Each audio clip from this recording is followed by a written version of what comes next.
tofauti. Wazo hili limekuja ni kwa sababu tu uwe tofauti na soko la series, ushindani uliopo ama?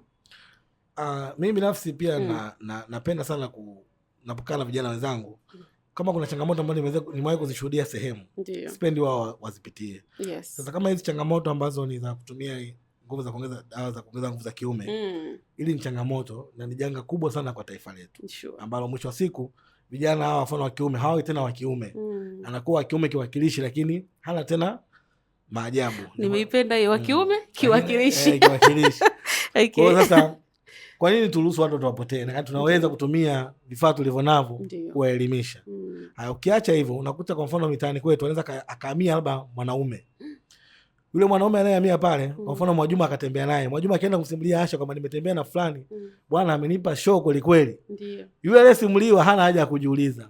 Anakwenda kujiconnect na yule mwanaume mali atembea naye, apate ile show ambayo mwenzie alipata. Bila kujua huyu mwanaume anatumia nini, ni mtu wa kawaida. Kwa hiyo tunajikuta tuna jamii ambayo Mwajuma akiathirika na ukimwi, kuna watu 20 nyuma yake wanaathirika pia.